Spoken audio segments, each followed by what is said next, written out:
Bon, bonsoir à tous, bienvenue pour ce nouveau numéro de Space Hack. Alors, nous nous étions quittés sur une victoire à Vresse face à Nîmes à Océane, c'était déjà le 13 janvier dernier. Depuis, Samuel Grandcir a découvert la plage de LH et son soleil hivernal bien connu en Normandie. Et Mathieu Bonnemer, de son côté, activé tout son réseau pour faire de ce mercato une réussite. Nous en parlerons tout à l'heure, mais avant cela, petit tour de table. Il prendra de nouveau les rênes de l'émission pour débriefer le match face à Amiens. Il pourra bientôt voler de ses propres ailes, j'en suis sûr. Guillaume est avec nous. Salut Guillaume. Salut tout le monde. Alors, il l'a écrit. Après une telle première partie de saison, on se doit d'y croire. Il nous expliquera pourquoi. JC devrait nous accompagner. JC, il va pas tarder, je pense. Son œil vif et ses connaissances sur les possibles recrues du HAC sont très précieux durant les périodes de mercato. Je parle bien sûr de Clément. Salut Clément. Salut à tous. Et pour terminer sur tour de table, ses sources familiales en termes de mercato ne sont pas toujours les plus fiables. Et en plus, il se met à marquer des buts contre nous. CSC ne devrait pas tarder quand il aura fini son premier mercato dans notre groupe privé Twitter. Ils sont dans les bouchons, je Alors, crois. il Voilà. nous a dit qu'il était en route. Ouais, il Donc, arrive. il est en route, d'accord. Et puis voilà, JC, entre deux aussi, on fera rentrer JC. Comme d'habitude, n'hésitez pas à faire des demandes d'intervention. On vous fait entrer dans les débats à n'importe quel moment, n'importe quel sujet. N'oubliez pas le hashtag SpaceHack pour interagir également avec nous. Et bien sûr, le chat qui est lié au Space, vous avez maintenant l'habitude. Une belle émission ce soir puisque nous aurons la chance d'avoir un invité de marque en première partie. Et d'ailleurs qui va rester avec nous tout le long de l'émission et qui viendra déclarer sa flamme au ciel et marine. On débriefera ensuite la rencontre face à Amiens avec de beaux débats en perspective. À la mi-temps, et s'il arrive, on aura le droit au quiz de CSC. Le thème de ce Il soir, est comme arrivé. d'habitude, autour des matchs d'Amiens et de Bordeaux. Donc, comme d'habitude, n'hésitez pas à venir nous défier. Et en seconde période, nous parlerons mercato. Nous reviendrons sur les derniers mouvements et peut-être ceux jusqu'à demain. Tout de suite, on accueille notre invité. Donc, nous l'avions annoncé sur les réseaux. Hein, pour ceux qui nous suivent, nous avons le bonheur d'accueillir Mathieu Pécaud, rédacteur en chef du site sofoot.com et amoureux du hack. Bienvenue Mathieu, comment vas-tu? Salut, bah déjà merci pour l'invitation. Je suis gêné par cette présentation. J'ai l'impression d'être quelqu'un d'important. Et tu l'es. Ouais. Pour mes parents à la limite. Oui, Qu'est-ce pour que nous, je voulais dire? aussi. Ouais, bah non, je suis ravi d'être ici et j'ai hâte de parler de tous les sujets possibles parce que c'est pas à SoFoot, j'ai pas assez de personnes à qui parler du hack en fait. Je frime, tous les lundis mon rituel c'est de m'asseoir dans ma chaise et de dire vous savez où je suis là? Dans le confortable fauteuil de leader de Ligue 2. Voilà. Ça change de ce qu'on connaît tous, nous, ici, et tout le monde arrivé le lundi à l'heure le hack. Ouais. Voilà, ça change quand Bah même. voilà, là, tout de Ça suite, quand change. il y a des bons résultats, on reçoit moins de questions. C'est à nous d'alimenter un peu le truc. C'est vrai. Donc moi j'ai préparé quelques questions pour toi Mathieu, mais la team du Space ou même les auditeurs bien sûr, hein, si vous souhaitez intervenir, n'hésitez surtout pas. Donc j'enchaîne et puis celles et ceux qui veulent intervenir ou poser leurs questions, n'hésitez pas. Déjà Mathieu, tout simplement pour commencer, peux-tu te présenter tes activités et puis le site sofoot.com. Il y a également le magazine hein, qu'on peut retrouver dans les kiosques. Donc voilà, si déjà tu peux commencer par une petite présentation. Bah, je suis co-rédacteur en chef du site de SoFoot. Et pour résumer, ce qui distingue le site du magazine, puisqu'on a aussi un magazine qui était là, même un tout petit, enfin, on a commencé par un magazine. Le site, il s'intéresse plus à l'actualité du foot. Pour résumer, même si on s'interdit pas de faire des interviews intemporelles et des papiers rétrospectifs, vintage et tout ça.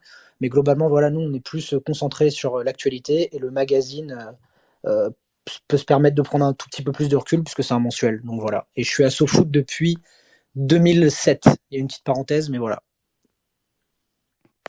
Et je crois que tu es de Maromme, Exact. non? À la base, tu es né. Ouais. Ouais.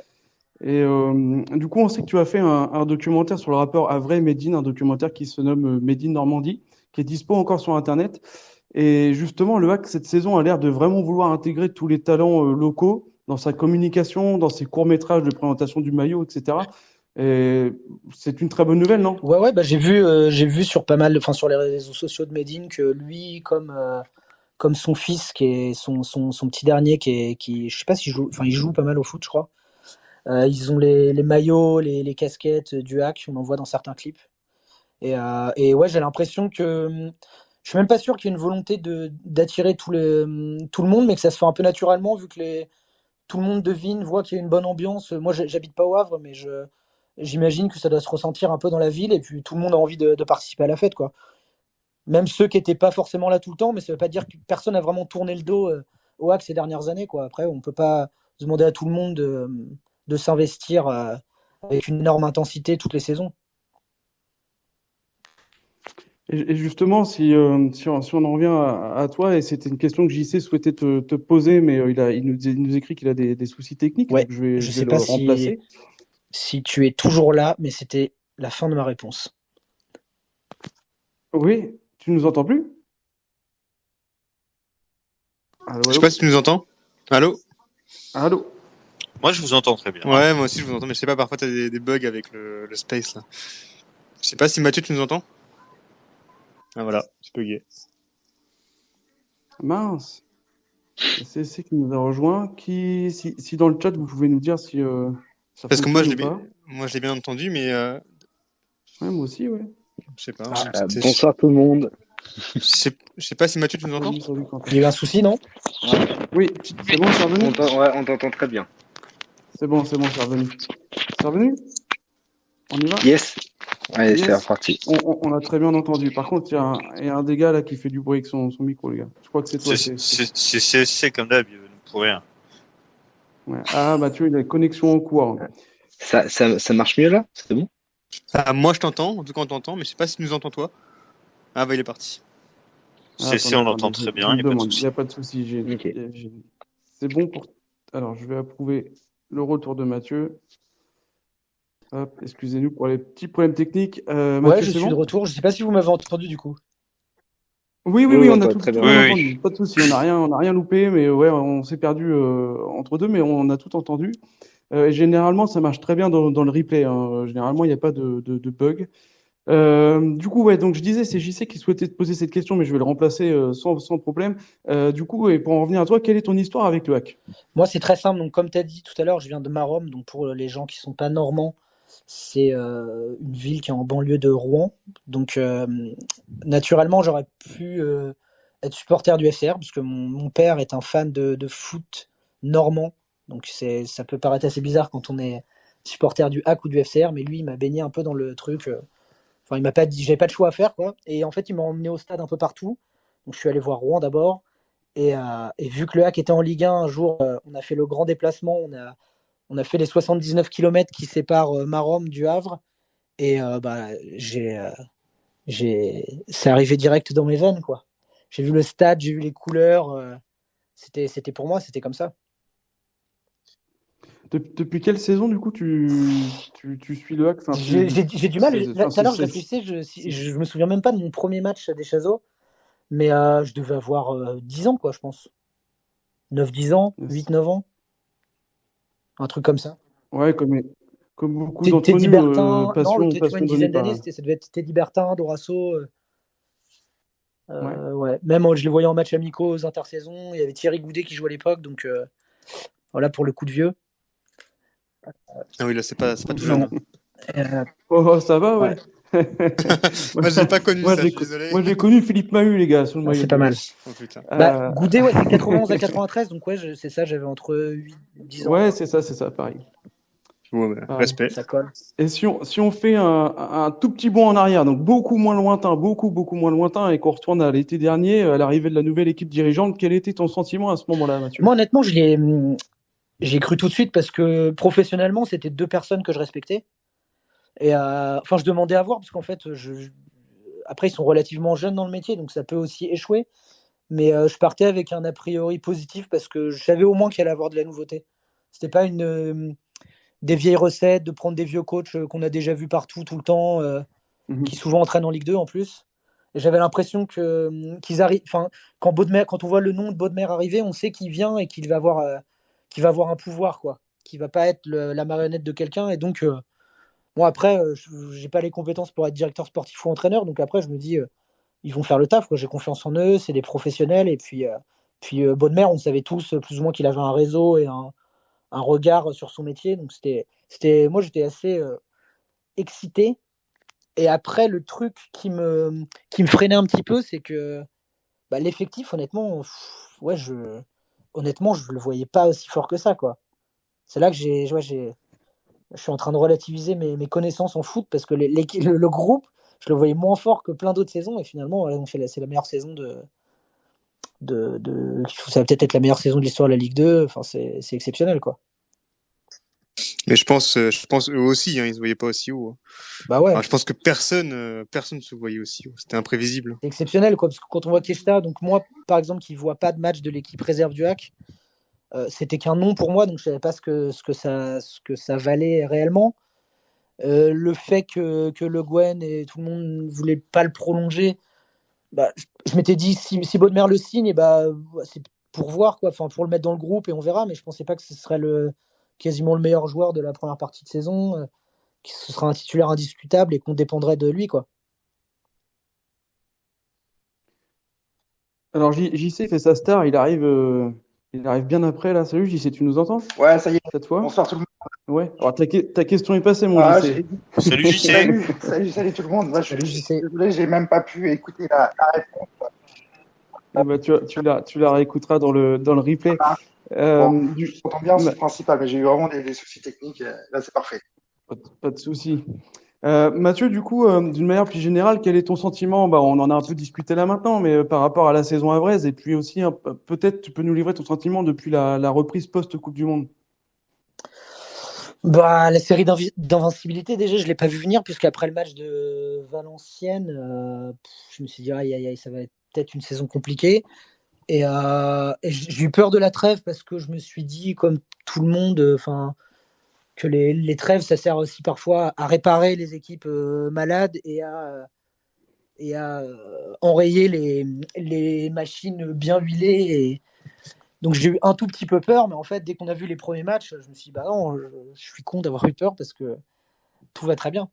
Il y a une équipe, je sais pas combien d'années, ça faisait qu'il n'y avait pas une équipe type vraiment qui se dégageait aussi naturellement. Je sais pas, j'ai confiance en tout le monde. Il n'y a pas de noms qui me font peur, quoi. En fait, je suis pas du tout, je suis pas très critique avec cette équipe, quoi. J'ai vraiment, j'ai confiance en tout le monde. Nous, il y a quand même 2-3 noms qui nous font peur. Hein. Peut-être qu'on y reviendra tout à l'heure. Moi, je peux être l'avocat de ces mecs-là parce que j'ai plein d'arguments. Garde tes... Me spoil pas la deuxième partie, là. Parce que je crois que tout le monde, il y a pas mal de monde là qui sont venus pour ça. Il y a un débat qui s'est entendu là sur notre portier. Ouais, j'ai cru comprendre ça. Et si tu devais retenir un joueur cette première moitié de saison, pas évident parce que c'est vrai que cette année c'est un collectif, hein, c'est beaucoup plus un collectif qu'autre chose. Et alors le joueur peut s'appeler collectif, mais bon, allez, je te demande un joueur si tu devais en retenir. Je veux dire quand même un joueur. Bah, vu que j'ai déjà parlé de Keshta, je ne veux pas reparler de lui.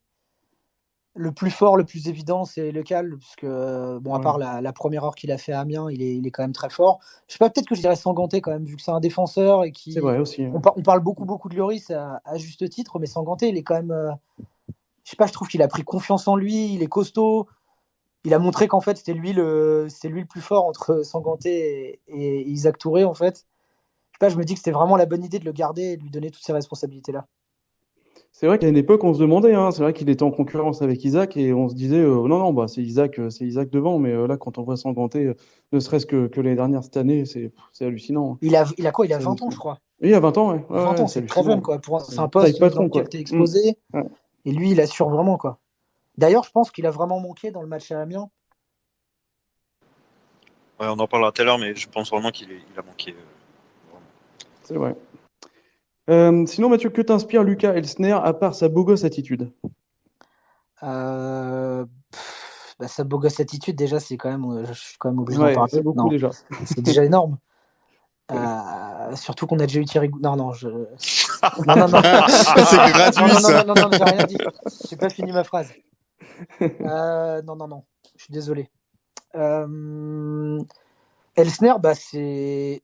Ouais, le truc qui est fabuleux quand je disais au début que l'effectif me faisait un peu peur, c'est que là on voit les mérites de l'entraîneur, c'est que ça faisait longtemps qu'il n'y avait pas eu je savais même pas ce que c'était avoir un fond de jeu au HAC en fait. Moi ces dernières années je m'attachais aux équipes, aux saisons où il y avait un gros buteur, les Mateta, Kadewere, parce que ils portaient un peu l'équipe mais les matchs c'était en fait quand tu regardais, je sais pas, toutes ces 5, 6, 7 dernières années, dès que tu regardais un match, un Niort-Le Havre, un Le Havre-Guingamp ou qui tu veux, tu savais pas si on allait perdre 2-0 ou faire 1-1. Enfin, je sais pas, c'était un pile ou face à chaque match pour moi. Et là, j'ai l'impression, à l'inverse, tu te poses et tu es sûr que Le Havre va dominer, quoi. Enfin, va avoir la possession, va jouer, va chercher à faire des trucs. S'il y a un match nul, même en infériorité numérique ou ce que tu veux à la 85e minute, ça va faire les touches vite pour essayer de gagner. Donc, ça presse tout le temps. Enfin, je sais pas, je comprends les personnes qui ont supporté le Barça ces 20 dernières années, quoi. Mais c'est vrai, on l'a souvent partagé ici. Ce coach, il est juste passionnant à écouter aussi. Ouais, ouais. Quand on a l'occasion, et pas seulement sur les confs que le hack remet, mais dans les médias, ailleurs, etc. C'est vraiment toujours passionnant à écouter ce qu'il dit. Je pense qu'il apporte énormément de confiance à son groupe. Je pense Ouais. que c'est le premier à apporter énormément de confiance. Et en plus, je trouve que c'est pas si facile que ça parce qu'on pourrait se dire, bah, produire du jeu, c'est un grand mot qu'on retrouve un peu tout le temps dans la bouche de tout le monde, Oui, du jeu, du jeu, du jeu.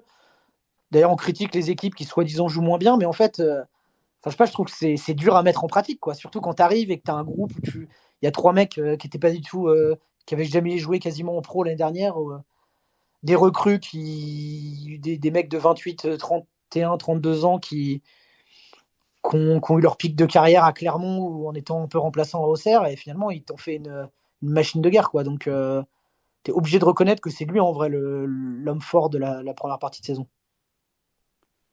alors il y a quelques réactions dans le chat donc il y a le général BPM qui dit le Rouennais ciel et marine d'adoption Mathieu Péco, un vrai gars. Ah, Et il y a Florian aussi qui passe un message à CSC qui dit CSC il pourrit l'émission comme nos résultats parce que puisque CSC tu étais en retard et Bradley qui réagit aussi par rapport aux joueurs qu'on pourrait retenir sur la première partie de saison qui nous dit Sanganté et aussi Desmas, c'est vrai. Concernant Euh, Florian, je pense que c'est même un petit message hein, pour le but que j'ai inscrit ce week-end. Oui, très certainement, on va parler de ça. J'en ai parlé dans notre présentation, mais tu n'étais pas là, mon cher CSC. J'ai aussi parlé de tes sources familiales du mercato qui étaient un peu bancales, mais bon, c'est comme ça, on les a pris quand même. Elle était pas loin. Je crois que Guillaume avait une question pour toi, Mathieu. Guillaume. Ouais, j'en ai une, mais j'en ai même deux. Et Mathieu, je l'avais dit à Flock sur Twitter et que je passerai sa question. Et, je sais pas s'il nous écoutera, mais quand est-ce que tu retournes à Océane, Mathieu? Ça, c'est ma première question. Et la deuxième, dis-moi, vas-y. Donne ta réponse et j'enchaînerai avec la deuxième. Y a pas de souci. non, ça me laisse le temps de regarder le calendrier, et comme ça, vas-y, je te laisse. Ma question, en fait, tu me l'as grillé un peu au début de ta présentation, parce que je voulais savoir si tu étais le seul supporter du hack à SoFoot. Et si oui, comment se passaient les comptes de rédaction quand tu voulais parler des ciels et marines? Donc, pour la première question, je suis en train de regarder le calendrier. De toute façon, il faut vraiment que je revienne très vite au stade. Le Havre Paris FC, c'est compliqué. Le match contre Niort, il me paraît pas mal. Ah tiens, c'est marrant, c'est là où j'y vais Ouais, aussi avec Romain. on y sera, ouais. Contre Niort, Laval, c'est pas mal ça. Ça, c'est des 18 3 points en février. plus. Ouais, 18 février. On y sera. Donc voilà, pour la deuxième Pour info, j'y serai question. aussi. Pour la deuxième question, eh bien, après, il n'y a pas tant de sujets sur le hack que ça, mais ouais, j'essaie de convaincre. C'est plus dur de vendre un sujet sur le hack que sur le PSG ou le Real, mais il y a de la place pour tout. L'avantage, c'est que sur SoFoot, on peut vraiment parler de qui on veut à condition qu'on trouve un bon angle de tir. Et donc, ça va, en fait. Je me fais plus chambrer. Ouais. Il y a des mecs qui me chambrent tout le temps, qui me parlent de Kadewere et Mateta tous les jours. C'est un peu du harcèlement moral. Sauf qu'on ne parle pas d'Adriano, ça va. Ouais, voilà, ça va. Je sais pas si dans l'assemblée, là, dans les auditeurs, il y a une personne qui souhaite intervenir, poser une question à Mathieu. Gilles, peut-être, je pense à toi ou d'autres, hein, bien évidemment, n'hésitez pas.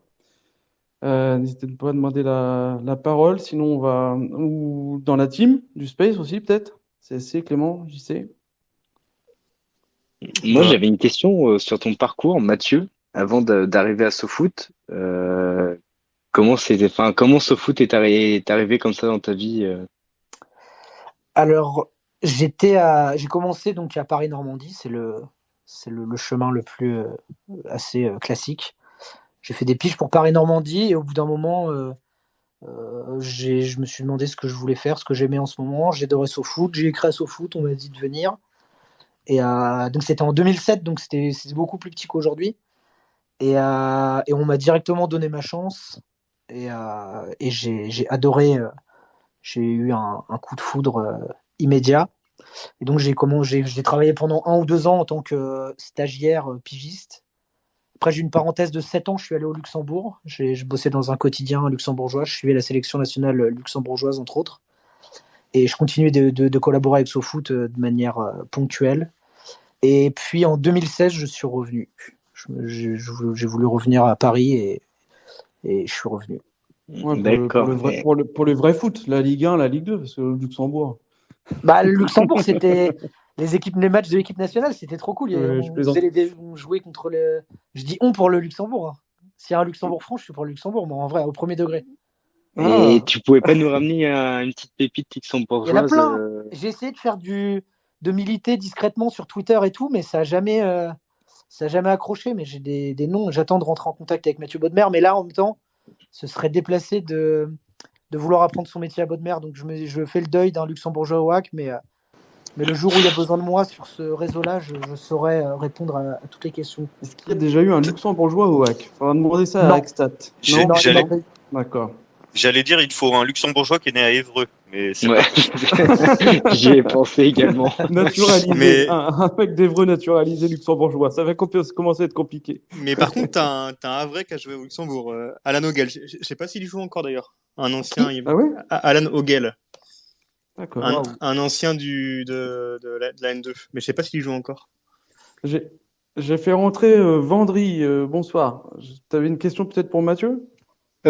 Pour Mathieu, pour tout le monde, c'était surtout, je sais plus qui avait dit qu'il avait un peu peur de la trêve justement, et qu'au final c'est ce qui est bien passé. Mais je trouve quand même que depuis la trêve là, on a fait un 2-1-0 et un 0-0 et un 1-1. C'est quand même un peu, c'est pas la même chose qu'avant la trêve. D'accord, merci. Je pense qu'on va revenir sur ce sujet lors du débrief d'Amiens, si ça te va. Mais on Ok, comptait, ok. ouais, bien sûr, on comptait en parler. Merci. Du coup, je vous propose qu'on passe tranquillement vers le débrief d'Amiens. Donc, c'est mon Antoine Joujou à moi. Hein. Quand je suis cramé sur mon aile droite comme Casimir, il prend le relais. Donc, j'ai le plaisir de laisser le débrief du match à Guillaume, qui va prendre la suite du Space. Ouais, je suis ravi d'être ton joujou, franchement, ça me fait plaisir. Je sais pas comment le prendre, mais... Pas le soir à Ouais. minuit, pas le soir à minuit. Aïe. J'ai pas du tout hâte que le hack soit en Ligue 1 et que la presse nationale fasse des jeux de mots sur Joujou. Ça m'énerve déjà. Ouais, grave. C'est vrai. C'est pour ça, non, Et mais Casimir, hein. on en fait pas. là.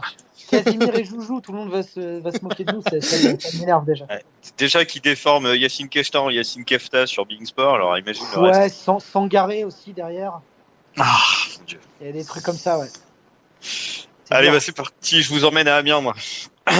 Let's go. Donc après un match à domicile pour moins compliqué face à Nîmes, débloqué par Dr Quentin et Mister Cornet, c'est un déplacement périlleux qui attendait nos Hackmen à Amiens sur la pelouse de la Licorne. Et croyez-moi, on était très très loin des arcs-en-ciel et des paillettes. Alors petit point au classement avant le match, donc le Hack était évidemment leader, évidemment, avec 9 points d'avance sur Sochaux qui plutôt avait battu Saint-Etienne et 9 points toujours sur Bordeaux. Alors, petit tour sur les pronos. Donc du côté des pronos, hein, cette semaine, personne n'avait trouvé le bon score puisque on n'avait pas fait de pronos. Donc on risquait pas de se planter. Petite parenthèse, auto-congratulation, hein, puisque j'avais pronostiqué un partout au Donkele Challenge, Donkel Challenge hein, sur Twitter. Et Romain aussi, hein, d'ailleurs, on était un Eh partout. oui. Je sais pas les autres, ce que vous avez mis au challenge Benoît Donkel. Non, mais- ouais, non, moi j'avais oublié de parier. Ah, moi, j'ai Ah, bon, mis comme on va te d'habitude. rattraper, JC. On va te rattraper, JC. CSC, t'avais mis quoi, 4-0 pour Amiens, non 1-3. 1-3. Moi, j'avais mis 1-3 aussi, mais vu que c'est le score de la Gambardella, donc finalement, ça fonctionne. C'est Ah. pas mal, sauf que CSC parie pour Amiens, pas pour le Hack, tu vois. Ah ouais, d'accord, ok. Je vois le genre. C'est- Faut que tu réclames des points auprès de Benoît, Mathieu. Ça peut marcher. Hein. Tu lui demandes des points pour la Gambardella, ça va marcher. Ah ouais, il a pas précisé. Hein. Ah ouais, c'est vrai, c'est vrai. C'est Faut pas regarder faux. dans il le est- règlement du Ouais, Du- faut regarder le règlement. Ouais. Donkel Challenge. Du Donkel Challenge, faudrait lui demander. Ouais. Au niveau de la compo, donc le hack était toujours privé de Arthur Desmas et d'Ali Louis sur blessure. Et cette fois-ci, c'est une autre grosse absence qui est à noter. On en a parlé tout à l'heure avec Mathieu, c'est celle de Aruna Sanganté, une partie de notre muraille en défense centrale. Donc dans les buts, on avait Mathieu Gorgelin. En défense centrale, Yuri, c'était Terence Congolo. Donc c'était sa première titularisation en championnat. Il avait été titularisé de mémoire dans un match magnifique à Alençon. Donc je ne me rappelle plus du tout d'ailleurs. Pour remplacer Aruna, et sur les côtés, retour de Willy Delajam après son absence face à Nîmes, et sur le côté gauche, et puis l'incontournable Opéry de l'autre côté. Devant eux, aucune surprise, Richardson, Le Cal, Keshta au milieu, Cornet, Casimir sur les ailes, et cette fois c'était Kitala qui était titularisé en pointe, et non pas Djama Thierry. Parmi les recrues, Kinkwe, Grand Cyr, Targaline et le dernier arrivé Chadli, aucun n'était titulaire. Kinkwe était sur le banc, je crois, de mémoire, si vous pouvez me confirmer ça, mais les autres n'étaient pas là. Donc début de match plutôt équilibré, mais les Amiénois étaient plus costauds, plus précis dans les transmissions. Nous, on perdait plutôt souvent la balle et les Amiénois s'approchaient plus facilement des cages de Gorgelin, sans pour autant se créer d'occasion. Et c'est à la 10e minute que vint le drame. Je dis bien le drame, oui. Cette fameuse minute où la guerre a été déclenchée sur Twitter entre les anti-Gorgelin et les partisans du « on tire pas sur l'ambulance » ou « on défend ». On va y revenir tout à l'heure. Car oui, Amiens ouvrait le score à 10e minute par Victor Lecal de la tête suite à une mésentente avec le remplaçant d'Arthur Desmas. On y reviendra tout à l'heure, évidemment, dans la joie et la bonne humeur, tout le contraire de la suite de ce match, comme on va pouvoir le voir. Donc les Havrais ont tenté de se créer des occasions en réponse, mais n'y parviennent pas du tout. Ça enchaîne les passes, comme depuis plusieurs matchs, des imprécisions, etc. Et à la demi-heure de jeu, le hack, c'était 61% de possession de balle tout de même, possession totalement stérile. A contrario, les Aminois plus sur deux, plus costauds physiquement, plus engagés, parvenaient à se créer des occasions comme à la 37e minute où Toulou, qui avait probablement un petit creux, a décidé d'avaler en une bouchée la feuille de match, seul devant le vide, en se mêlant les pinceaux et en touchant la balle du talon au lieu du plat du pied. C'était, je pense que tout le monde s'est fait dessus à ce moment-là. Et lui, était bien écouté. Même la sœur de CSC, elle met le but là. Clairement, ouais. Clairement. Ouais, elle serait capable de tirer entre les poteaux. Allez, on laisse enchaîner notre ami Guillaume. Il n'y a pas de souci. Donc ça, c'était pour la première mi-temps. Rien d'autre à se mettre sous la dent. Et deuxième mi-temps, donc on retrouve des Havrais plus pressants qu'en deuxième mi-temps. Quelques petites occasions non cadrées, mais toujours du déchet dans les transmissions. Amiens attaque peu, mais cadre et défend bien. Et triple remplacement donc à l'heure de jeu avec la rentrée de Joujou, Diakité et Thierry à la place de Casimir, Keshta et Kitala. Et comme contre Nîmes, ces remplacements, ont fait du bien à l'équipe. Parce qu'on a noté vraiment une nouvelle dynamique. Juste petite parenthèse, que j'ai noté une action qui m'a plutôt marqué dans cette deuxième mi-temps. 5 minutes après donc le remplacement des trois, j'ai noté une perte de balle de Quentin Cornet au milieu de terrain. Et ce qui est intéressant en fait sur ce coup-là, c'est que c'est Cornet lui-même qui est revenu chercher la balle dans les pieds de l'attaquant aminois dans le camp havrais. Ça honnêtement, je suis pas sûr d'avoir déjà vu. Je sais pas vous, on en parlera peut-être tout à l'heure. Mais j'ai trouvé cet état d'esprit plutôt intéressant de la part de Cornet. Ensuite, du coup, comme je disais, la rentrée du trio a redonné du souffle et une envie plus prononcée des Ciel Marines, plus agressif, plus joueur.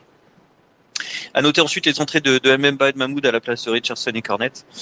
Aucune occasion cadrée pour le hack, mais on sentait que l'équipe pouvait égaliser. Ce que disait tout à l'heure Mathieu, c'est que même en fin de match, on sent que l'équipe a une détestation de la défaite et veut tout faire pour gagner, va vers l'avant, etc. Et et on retrouvait une équipe du hack, en tout cas pour ma part, plus assurante, qui gagnait en assurance, en confiance, comme dans les plus beaux jours qu'on a connus sur les premiers matchs de la saison. Et à la 88e minute, sur un coup franc tiré par Opéry côté droit, le risque d'une superbe remise de la tête offrait l'égalisation à Thierry qui avait échappé à la défense aminoise. Donc s'il conclut ce match, donc c'est 18e match sans défaite, une série phénoménale pour les Ciel Marines qui se sort du traquenard aminois. Et si je peux résumer cette rencontre, je vais le faire comme Lucas Elsner. Ce match, c'était l'inverse du match aller où Amiens avait souffert mais avait ramené un point du Havre. Cette fois, c'est l'inverse. On a souffert, mais on revient quand même avec le point du nul. En tout cas, ce que j'en tire, c'est que cette équipe a du cœur, elle en a dans le pantalon et elle continue sa marche en avant. Donc, je vais revenir sur quelques faits. Je vais vous donner quelques pistes de débat, quelques axes possibles. Et puis, à tour de rôle, vous allez me donner votre avis éventuellement et choisir l'axe de la discussion.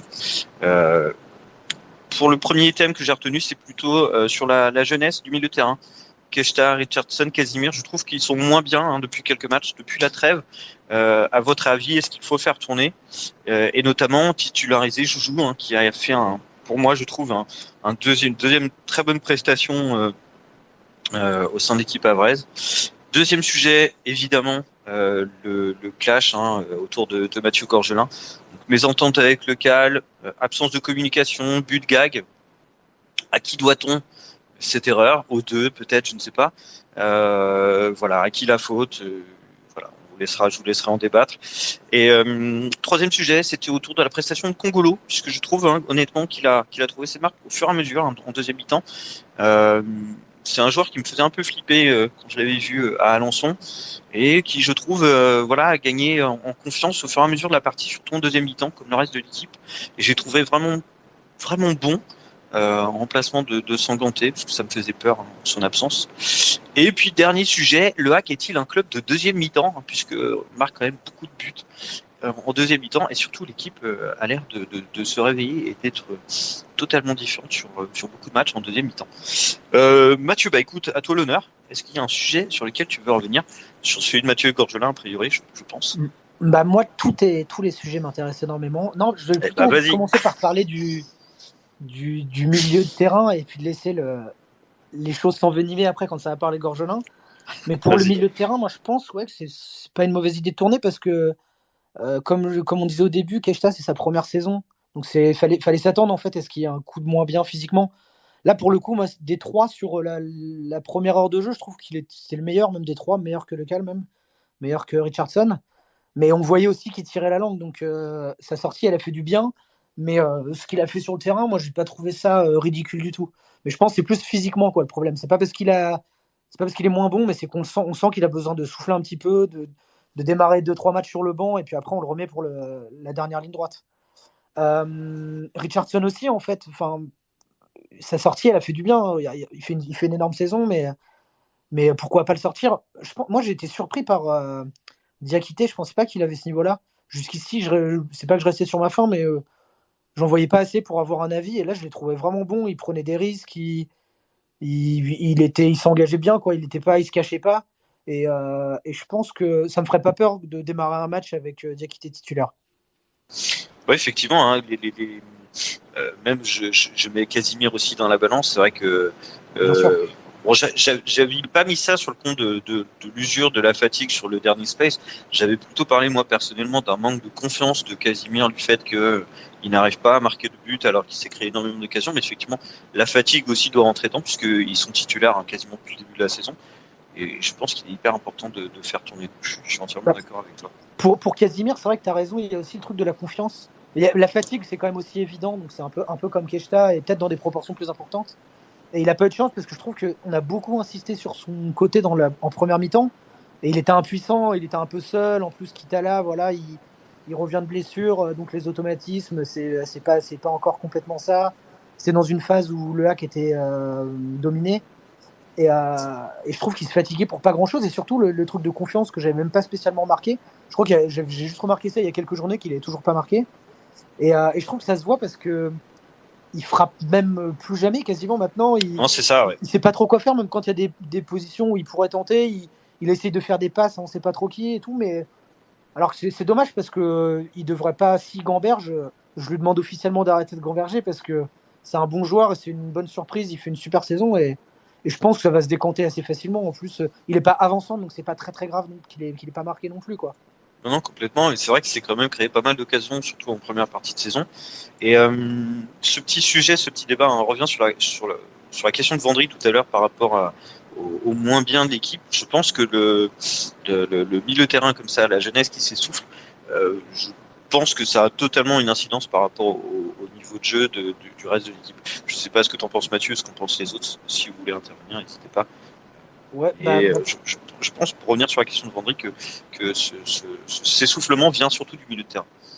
Bah ouais. En fait, vu qu'il y a eu très peu de buts encaissés cette saison, on a beaucoup parlé de Desmas, de Sanganté, de Lloris, de la défense, quoi. Mais c'est vrai que c'est le milieu en fait qui fait la différence, quoi, qui met la partie qui m'émerveille le plus depuis le début de la saison. Moi, c'est le milieu de terrain. Les trois là, je les trouve très forts. C'est eux qui sont dominants. C'est eux que partout passe. Les Cals, ils les cherchaient directement par les défenseurs. Ils font la différence sur tout le monde. Mais sauf qu'en fait, là, on se rend compte que la marge de manœuvre, elle n'est pas énorme parce que Keshta, parce que c'est sa première saison. Richardson, c'est pas non plus, il n'a pas 35 ans non plus, donc il faut accepter aussi qu'il y ait parfois un peu de baisse de régime. Et Lekal, jusqu'à il y a un an, même si c'est une légende du hack, les entraîneurs n'hésitaient pas à le sortir au bout d'une heure si ça allait pas, quoi. Donc finalement c'est récent son statut de mec qui joue toutes les minutes, quoi. Ouais, Vas-y, tu voulais intervenir, vas-y. Ouais. Je suis un peu d'accord avec Mathieu et moi je vais même rajouter quelque chose, c'est le calendrier. C'est-à-dire qu'on a des jeunes joueurs et le calendrier ne facilite pas les choses. C'est-à-dire que là on joue quasiment comme un club de Ligue 1 tous les 3 jours avec des matchs en pleine semaine. Et c'est vrai que pour des jeunes de 17, 18, 19 ans, c'est très très très très difficile d'enchaîner les matchs comme ça. Et je pense que les recrues qui vont arriver avec Diakité qui monte en puissance, qu'il a fait une belle rentrée pour ma part face à Amiens. Je pense que ça va faire du bien de faire souffler un peu tout le monde et pour avoir en fait ce niveau de jeu qu'on avait par rapport au milieu au milieu de la première partie de saison, quoi. Ouais. Mais ce que tu dis sur le calendrier, c'est juste, mais faut mettre l'accent aussi, c'est pas n'importe quel calendrier. On joue le top 3, top 4 depuis la reprise. On enchaîne les gros matchs à enjeu hyper important. On joue pas à part Nîmes, mais on joue pas le bas tableau. Là, on joue vraiment du costaud. Donc effectivement, au niveau fatigue, c'est encore plus hard. Ouais. Et puis puis c'est ça, puis c'est même pareil pour tout le monde. Parce que quand je regarde le calendrier de Amiens, le calendrier de Sochaux, c'est exactement pareil. Et eux, ils ont des joueurs d'expérience qui sont un peu plus âgés, qui ont un peu plus de métier. Et je sais que là, Bordeaux, on est attendu, donc je sais pas ce qui va me aligner, mais j'espère qu'on va pouvoir mettre un peu de rythme Mais je rejoins ce que tu disais, Guillaume, sur le calendrier, parce que c'est vrai que ce qu'on peut avoir tendance à oublier, enfin on ne l'oublie pas, mais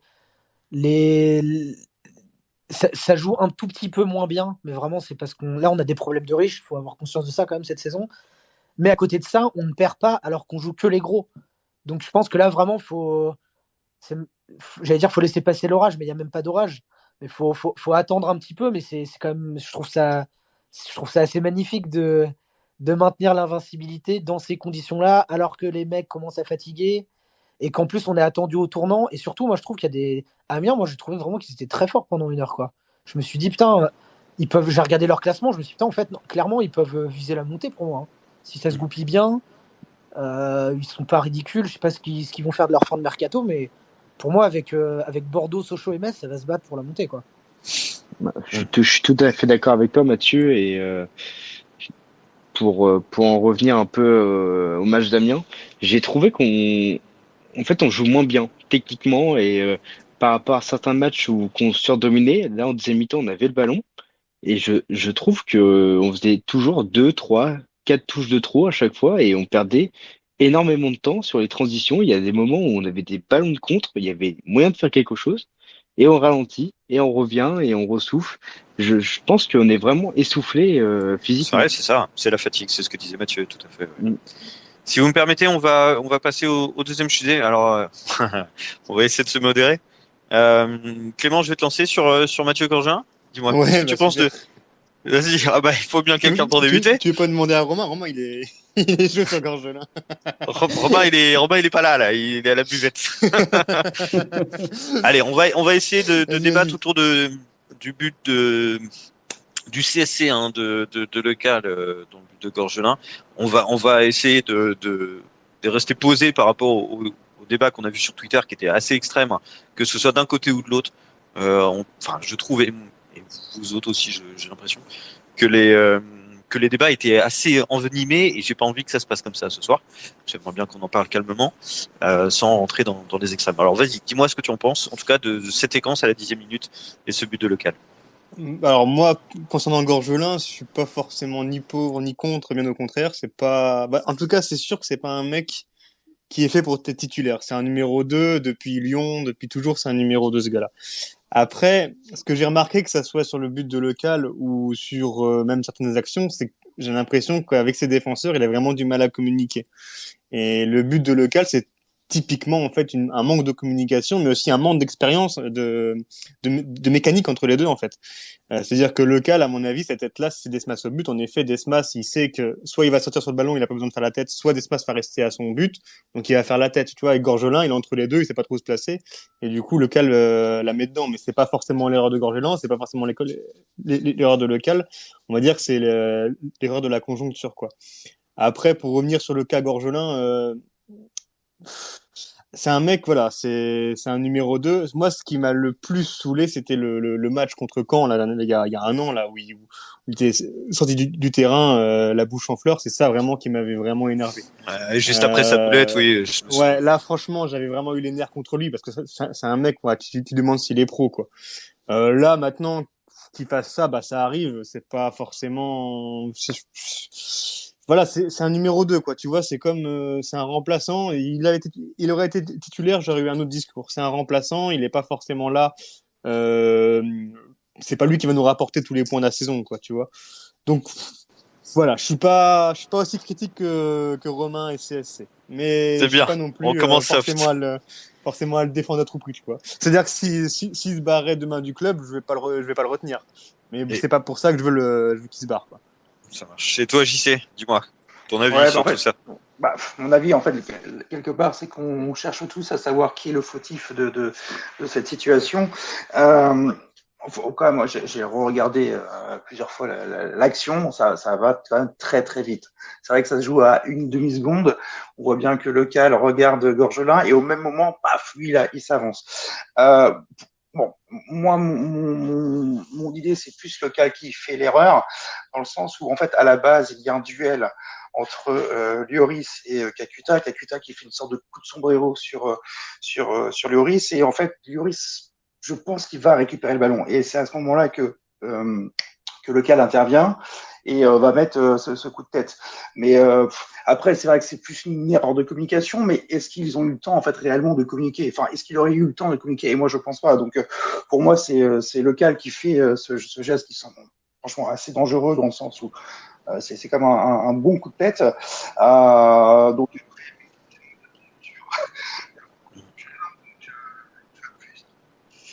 comme ça. Après, je ne vais pas lui en tenir trop rigueur. Les stats, on dira oui, 8 ans de match, bah, c'est comme ça. On sait que c'est pas le meilleur, hein. Clairement, de toute façon, ça on le sait. Après, ça reste comme un très très bon numéro 2. Donc au moins, il a le mérite de rester à sa place. Et puis d'avoir une source de motivation pour Desmas. Et puis je pense qu'il y a une bonne entente entre les deux et que quelque part il est dans ce rôle-là et d'être second gardien et il le fait très bien. Donc non, moi je pas. Enfin, pour moi, il y a effectivement il y a un sujet que je comprends que chacun a son idée dessus, mais Ouais, on va avoir des avis là différents. ouais. Merci pour ton avis, JC. Bah, Gilles a demandé une intervention, donc bonsoir Gilles, et puis bah à toi l'honneur sur Gorgelin, je suppose. Alors si tu veux bien. Donc c'est honneur à la défense. Alors, hein. Et puis après, il y aura les procureurs après. Il faut un juge aussi là. Qu'est-ce qui fait le juge? C'est Mathieu qui fait le juge. Moi, je veux bien juger, mais attention, moi, je vais le défendre. Ouais, c'est pas très sympa. Moi, je préfère un le mec défendre partial avec pour un le autre. juger. Gilles, on tu veut nous quelqu'un entends d'impartial. Ouais, Gilles, si tu nous entends, vas-y. Sinon, il y a Vivien qui est là aussi qui a demandé. Non, mais Vivien, voilà. voilà, ça y est. Salut les gars. Salut Gilles. Salut. Donc j'ai mis ma robe d'avocat et puis voilà, j'attends maintenant que les procureurs soient sortis pour pouvoir donner mes arguments contre. Donc s'il y en a certains qui ont envie. Tu peux commencer. Sinon je t'envoie CSC sinon. Oui, envoyez-moi CSC. On en a causé un petit peu tout à l'heure. Je suis chaud bouillant, mon Gilles. Je suis chaud bouillant. Allez les gars, la parole à tour de rôle, parlez pas en même temps et ça se passera très bien. Vas-y CSC. On va pas se marcher dessus. Bah, en plus, je reviens d'un spé gardien, donc tant mieux. Non. Pour en venir sur le cas Gorgelin, bon, je vais pas refaire sa carrière, on la connaît déjà. Après, voilà. Alors, je l'incrimine totalement sur l'action. Bon, pour moi, je ne comprends pas Je vois le cal qui le regarde. Je ne comprends pas pourquoi il s'avance de 2 mètres comme ça. Je suis gardien de but. Je vois mon défenseur, l'action de jeu, comment se passe le ballon. Je ne comprends pas pourquoi il s'avance. Bref. Et je trouve que c'est un gardien qui est en manque de rythme. Il n'a pas ses repères. Il est complètement perdu. Et on l'a vu plusieurs fois sur le match où il y a des moments d'hésitation et qui nous a fait nous coûter plus cher que ce qu'on méritait.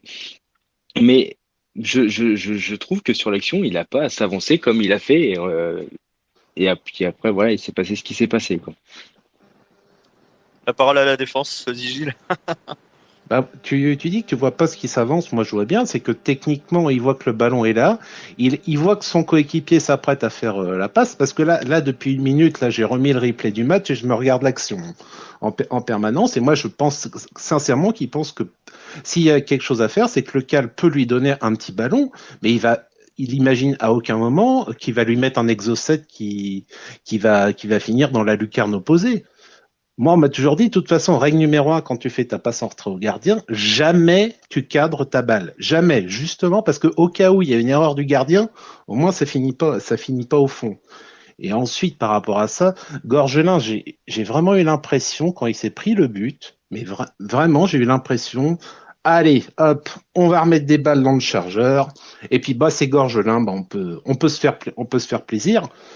Je vais prendre mon truc, je dis Gorgelin, je veux bien qu'il paye pour ses erreurs, toutes ses erreurs, mais que ses erreurs. Et le parallèle, c'est que qui fait l'erreur, c'est Victor. Et Victor, en parallèle, bah, faut pas dire qu'il fait des erreurs. Parce que Victor, cette année, c'est le renouveau. C'est un des meilleurs joueurs de l'équipe. Et il faut surtout pas dire que Victor, bah, il a fait une cagade. Et si vous voyez sur l'action juste après, qu'est-ce qui se passe? C'est le Cal qui s'écroule et tout le monde va le réconforter, Gorgelin y compris. Donc moi, je veux bien croire ensuite que Gorgelin fasse l'erreur, mais dans ce sens-là, c'est peut-être dans l'autre sens que ça doit se faire. Donc voilà, j'ai vraiment l'impression que Gorgelin, il a pris parce qu'il est en train de payer pour tout ce qu'il a depuis qu'il est au Havre. Il est venu dans les bagages de Le Guen. Il a fait le con l'année dernière face à Caen, on le sait. Il aurait, normalement, en conditions normales, il aurait pas dû re-signer et qu'il y a le micmac parce qu'il y a Fofana qui est déjà en train de partir en Angers et que là, on est dans la merde parce qu'on n'a plus du tout de gardien à l'année et que ben maintenant il est là, mais bon, faut quand même qu'il continue à payer parce que c'est quand même Gorgelin, donc on a le droit de se faire plaisir. Je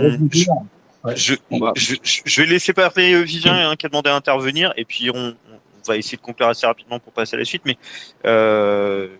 Vivien, vas-y, dis-nous ton ressenti sur tout ça. Je vais faire rapide parce que vous avez déjà tous vu mon point de vue. Je suis très proche de la vie de Gilles.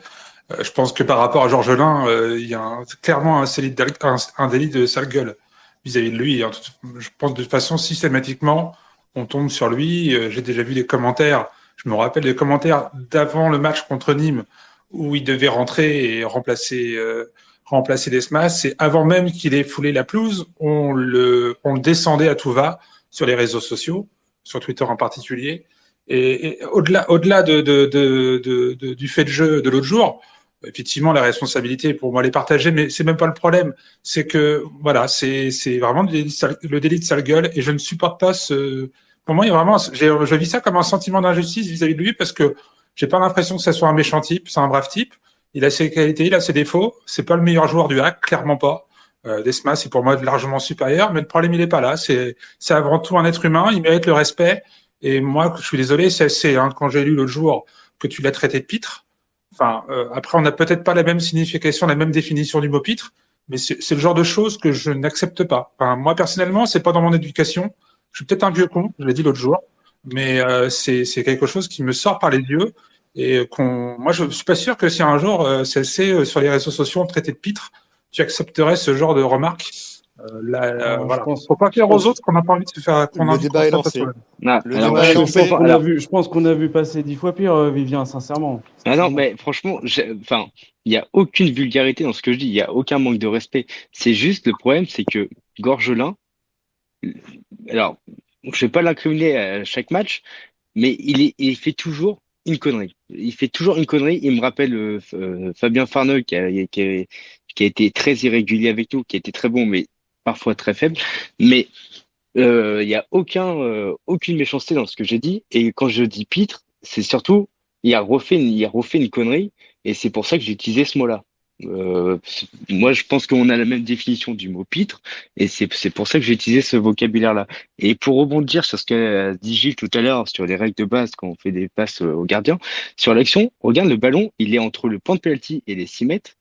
Comment veux-tu faire une passe en dehors du but à Gorgelin sur un ballon comme ça? Le problème, c'est que lequel il regarde l'action, sur l'action, lequel il regarde Gorgelin, il est sur sa ligne, il prend le ballon en l'air, et bon, sa tête, elle est pas très bonne. On peut, si tu veux, elle est pas très bonne, elle est en cloche, elle est pas terrible.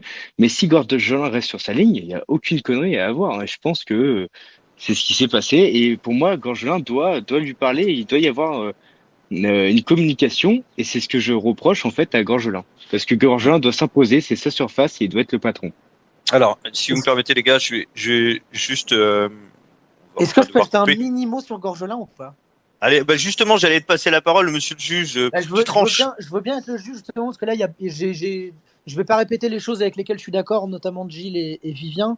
Allez, vas-y.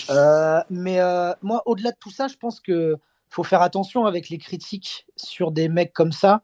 Enfin, je dis acharnement, c'est pas vraiment un acharnement, mais de tailler un mec avant qu'il joue, alors que gardien remplaçant, on sait que c'est pas évident de rentrer comme un joueur de champ, mais gardien, c'est peut-être encore plus compliqué.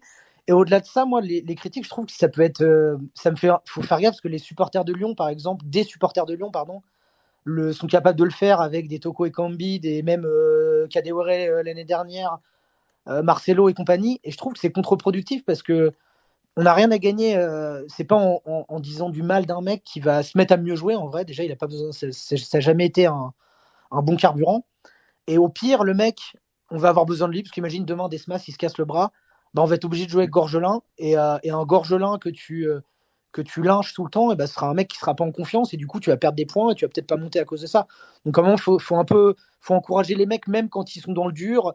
Ça veut pas dire qu'on peut pas dire que quand ils font des conneries, mais je pense qu'il faut trouver le ton un peu juste, quoi.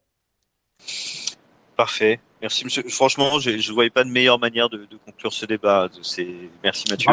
Bravo. Merci aux intervenants. Et puis, tu vas enlever ta robe et on va te laisser la main pour le quiz, mon grand. Tu vas nous mettre un petit peu d'animation, de bonne humeur dans tout ça. Allez, c'est reparti. Et tu vas nous apprendre plein de trucs. Allez, c'est ton tour, vas-y. Alors là, qui affronte Mathieu Parce que Mathieu va participer, évidemment. Il me semble que Gilles était chaud. Allez, Gilles, Mathieu. J'ai le droit de venir. Gilles, bien sûr, venir. Au pire, ce qu'on peut faire, on peut faire un Vivien Gilles contre Mathieu. Moi, ça me va. Infériorité numérique. Ouais, infériorité numérique, c'est pour ça. Donc c'est pour ça, je vais laisser Mathieu choisir ses numéros. Donc Mathieu, tu peux choisir 5 numéros, enfin 5 chiffres entre 1 et 10. Donc je te laisse choisir. Alors je prends 1, 2, 3, 8 et 10. 1, 2, 3, 8 et 10. Allez, c'est parti. On va commencer tranquillement avec la première question qui est à peu près basique. Donc, première question, Mathieu. Combien de buts Jamal Thierry a marqué cette saison avec le HAC en Ligue 2? 4. Bonne réponse. Ça fait 1 point là pour Mathieu qui commence dont un magnifique tranquillement. Ce week-end. Qui m'a fait sauter mon canapé. Moi, il m'a fait sauter au Vélodrome. Question numéro 2. Qui est le meilleur buteur de Bordeaux? Josh Maja. Ouais. On commence tranquille. Hein. Ouais. On va commencer à taper dans le dur. Hein. Arrête. Qui est le meilleur passeur du Amiens SC? Amiens, c'est Kakuta, non? Alors, il y en a 2, mais Kakuta ne fait pas partie des réponses. C'était Chibozzo et Gomis à 3 passes décisives. Oh, aïe. Et on va commencer à la question numéro 8. Quelle est la meilleure équipe à l'extérieur cette saison en Ligue 2? J'ai envie de dire le HAC, mais je crois que j'ai vu que Laval avait gagné. Laval, c'est à domicile le temps. Il y avait un truc très surprenant que j'ai vu il n'y a pas longtemps. Je sais pas, je dirais le HAC quand même, allez. Ou Sochaux. Ah, tu m'as fait bien peur. Et c'est Le Havre qui est premier, Putain, ça fait et peur. Le Havre qui est premier à l'extérieur et à domicile. Il me semble que ça fait même en 2008, je crois qu'on était même pas premier à l'extérieur et c'était le FC Nantes. Ouf, Bien j'ai peur. joué, bien joué Mathieu, ça fait 3 points. Et question 10, c'est une petite devinette que je devais poser dans le dernier space mais que j'ai gardé et qui parle un petit peu de Bordeaux. Donc c'est parti, je viens de Frileuse où j'ai passé mon enfance. Je suis formé au HAC, je suis passé par Sochaux. Après un parcours raté à Charlton, je suis retourné à Bordeaux où j'ai explosé et j'ai été Ah, champion de France avec l'OM. Avec l'OM. Qui suis-je? Souleymane Diawara.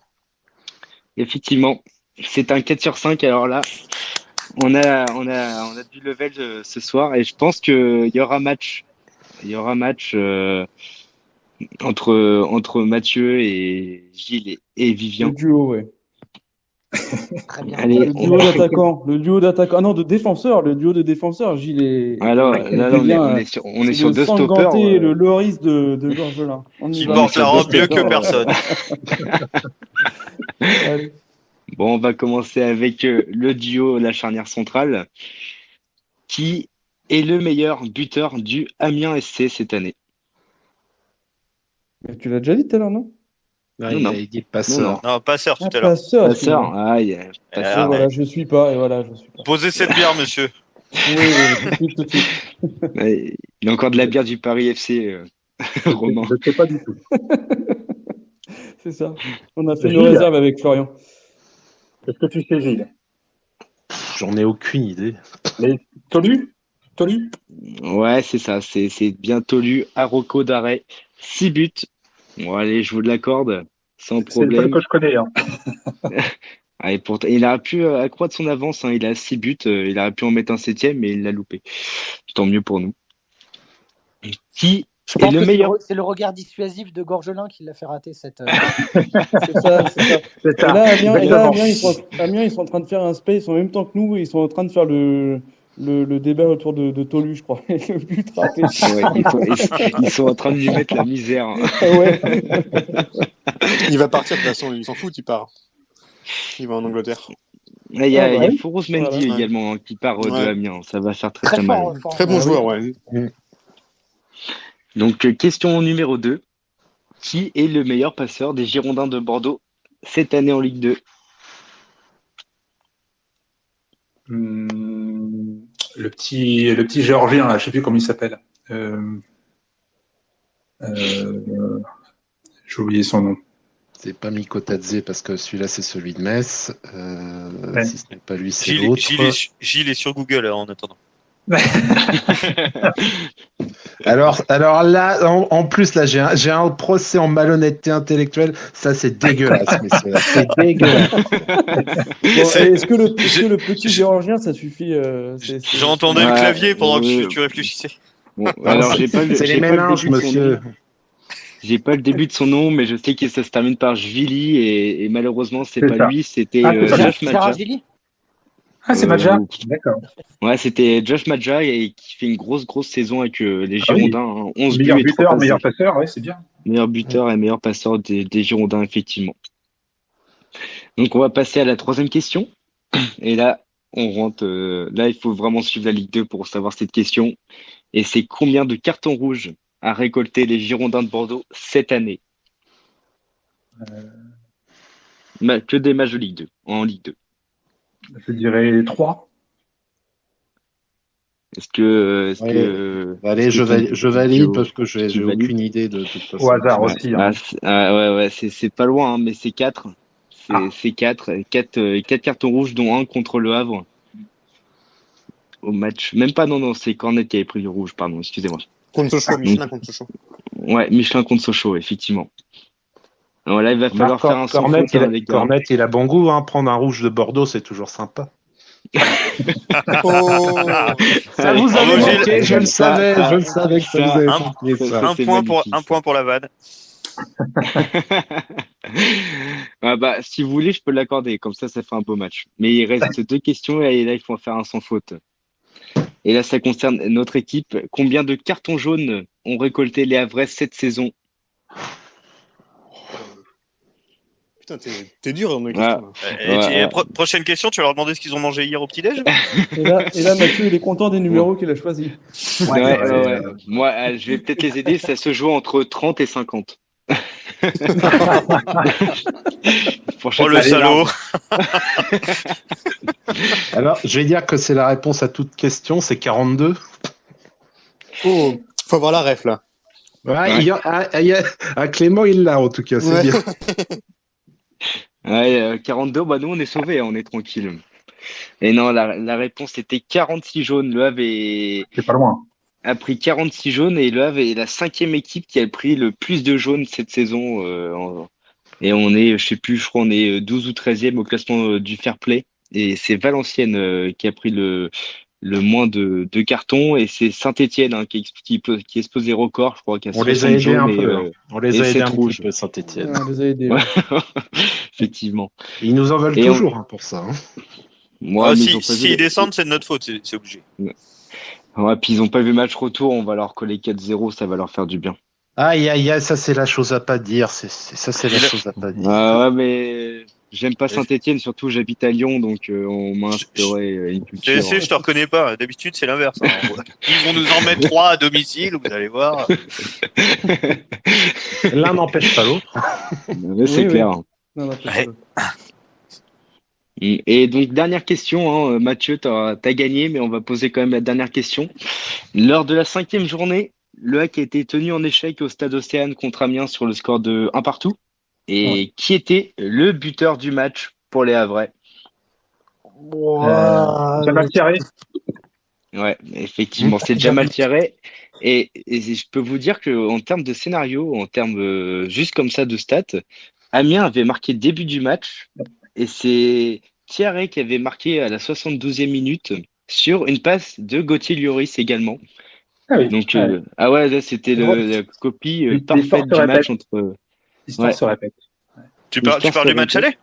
Ouais, le match aller. Ouais, c'est Gauthier Lloris qui avait la passe D à la Thierry. Kitala solo but qu'il a mis à côté, je me remets toujours pas, les gars. C'est le seul match que j'ai fait à domicile cette saison, je peux dire que je m'en souviens. C'est qu'ils avaient vendangé à l'époque. Ouais, tu vas voir que le match contre Niort, je serai là avec toi, Guillaume, t'inquiète pas. Ouais, avec plaisir. C'est bien, t'as fait gagner l'invité comme prévu. Mais ouais, et c'est Mathieu qui a gagné sur le score de 4-1. Sur le score de 4-1. Après, il faut dire que Gilles et Vivian avaient un procès dans les jambes, quand même. Ouais, puis ils étaient en robe, ils se sont pris les pieds dans le tapis, comme d'hab. Non. Ils ont mis les crampons de Joseph Mendes, ils ont glissé sur le terrain. Super, CC, merci encore. Un beau quiz ce soir et merci. Il y en aura d'autres et merci, je te le dis toujours, mais tout ce qu'on apprend dans tes quiz, c'est très intéressant. On va enchaîner sur la deuxième période du Space. Un tout petit mot sur les féminines qui traversent une période aussi un peu compliquée. Elles restent sur une série de 3 défaites et un nul en championnat. Elles sont sorties en 8e de finale de Coupe de France le week-end dernier contre Fleury, qui est pensionnaire de D1 aussi. Elles pointent à la 8e place avec un petit matelas de 9 points d'avance sur la zone rouge et elles iront défier le grand Paris Saint-Germain dimanche prochain, 12h45, au stade Georges Lefebvre, au Camp des Loges.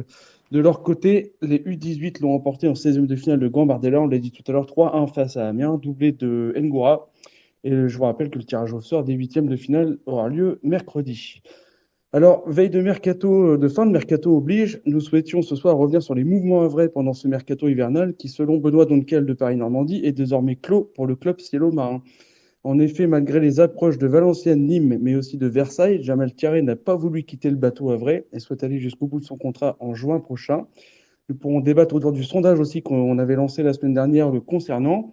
Et en tout cas, cet éventuel départ qui conditionnait une arrivée d'un numéro 9, qui n'arrivera donc normalement pas, mais attendons demain soir. D'autres mouvements récents sont à noter, dont le prêt d'Ilan Gomez en national à Paris 13 Atlético, où le jeune attaquant essaiera de trouver du temps de jeu qu'il n'avait plus au HAC. Et on en a parlé, il se montre de plus en plus. C'est donc logiquement que le HAC a fait son premier contrat pro pour une durée de 3 ans à Antoine Joujou. Ces mouvements viennent s'ajouter donc aux arrivées de Targaline, jeune mi-offensif technique en provenance de l'OM, Etienne Klinkwe, défenseur central, Nassim Chadli, jeune ailier droit, et enfin, il a fini par signer sûrement la valeur la plus sûre de ce mercato, Samuel Grandsir, ailier droit ou gauche, en provenance des Los Angeles Galaxy, qui s'est engagé jusqu'à la fin de la saison seulement avec le HAC. Pour le moment, on se doute presque tous il y a peut-être pas une clause, mais en tout cas, si on était amené à monter en Ligue 1, on imagine bien, en tout cas, que Samuel Grandsir continuerait l'aventure avec le HAC. Bah, voilà, quelques questions, les amis, que retenir ce mercato hivernal. Encore beaucoup de profils jeunes et prometteurs, qu'on nous dit en tout cas, mais qui n'ont pas montré grand-chose pour le moment.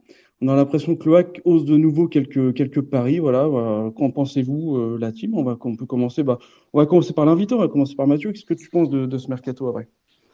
Je pense après, moi déjà, de toute façon, le premier truc, c'est Grandsir. C'est sûr que c'est une grosse recrue. J'ai pas souvenir d'une aussi grosse recrue à l'intersaison. Enfin, je sais pas, pour moi, dans mon esprit, c'est encore un très bon joueur, Grandsir. Donc, c'est évidemment un plus, surtout quand on voit le petit coup de moins bien de Casimir, parce que je pense qu'il va jouer. Enfin, je sais pas exactement ce qu'il compte faire de lui, mais il y a des chances qu'il joue dans un couloir comme ça à la Casimir, et à croire que le staff va anticiper un coup de moins bien de Casimir et d'autres mecs.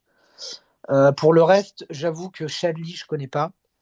Kinkwe, je connais pas non plus, mais encore une fois, j'ai confiance en Bodmer. Je pense qu'il fera pas 100% de réussite, mais je me dis qu'il a une idée derrière la tête. Targaline, je me suis un peu renseigné auprès de mes amis marseillais. On va voir ce que ça donne. Apparemment, c'est un joueur beau à voir. En tout cas, c'est un milieu relayeur, buste droit et compagnie, tout ça. Donc, je pense que ça peut le faire. Ça peut être une bonne surprise. Qui est arrivé à Marseille d'ailleurs par le biais d'un ancien Havrais, Nasser Largué. Et qu'est-ce qu'il y a d'autre comme recrue? Il y a qui d'autre? Je crois que tu les as tous cités, il me semble bien. Targaline, Kinkwe, T'as fait le tour, ouais. Ok. Ouais, t'as fait le tour. Donc je pense que de toute façon, vu comme l'équipe tourne, je pense qu'il n'y a pas besoin de révolution. Et voilà. Après, on reparlera après peut-être du poste du numéro 9, mais voilà pour tout ça. J'ai fait rentrer Emilio, qui souhaitait peut-être intervenir concernant le mercato. Emilio, si tu nous entends. Non. J'en profite. Ouais, j'en profite juste pour faire un big up à Olivier Drops, hein, qui est présent sur le Space et qui a fait 2 vlogs au Stade Océane, super sympa. Salut à toi, Olivier. Oui, salut Olivier. J'avais pas vu. Salut Olivier. Du coup, Clément, tu veux revenir sur ce mercato hivernal? J'avais déjà parlé un peu de Grandsir et autres dans le Space précédent. Chadli, c'est un ailier prometteur, un peu ce que j'appelle les tricoteurs, quoi. C'est une sorte de Ben Arfa du pauvre. Je sais pas, on va voir ce que ça donne. Non, mais c'est vrai. Pourquoi tu rigoles? C'est vraiment ça. Des comparaisons sont monstrueuses. Non, mais voilà, c'est ce qui lui était reproché d'ailleurs, hein, pas beaucoup de supporters troyens. C'est un gars qui joue pas mal perso. Après, Bodmer a l'air de croire en son potentiel. En tout cas, en 2-2 belge, c'est pas très bien fini. On va voir ce que ça vaut. Et sinon, je sais pas s'il y avait, j'ai vu passer 2-3 infos mercato. Je sais pas si je peux les donner là. Apparemment, le Havre aurait fait une offre pendant ce mercato à Zinedine Belaïd, défenseur central d'Alger. Tu m'as fait peur, je crois que tu allais parler de Ferrat. Offre qui a été refusée par l'USM Alger. Et puis voilà, qu'est-ce que j'ai vu aussi? Oui, Thiaré, du coup, tu l'as dit aussi, plus pour Valenciennes. Je sais pas. Après, est-ce que le geste qu'il a fait après son but à Amiens, ça peut interroger un petit peu. Il fait une sorte d'au revoir au public. Est-ce que c'est est-ce que c'est un au revoir définitif ou est-ce que c'est un je vous salue? Je sais pas. C'est un on se revoit à Bordeaux. Ouais, c'est ça. À demain. Ouais, il faisait coucou, je crois. Moi, j'ai regardé, c'est vrai que ouais, tu penses on peut coucou, se poser la question, mais ouais, après je me dis je sais pas. Et puis il y a la rumeur de Benoît Donquel, un attaquant expérimenté qui joue à l'étranger mais qui est français. Donc je sais pas trop qui ça peut être. Voilà. C'est un petit peu les rumeurs qu'on pouvait dire à 24 heures du. Avec une expérience en Ligue 1 apparemment aussi. Et puis une naissance à Évreux aussi. Non, ça, je sais pas. Passé par le Et Luxembourg.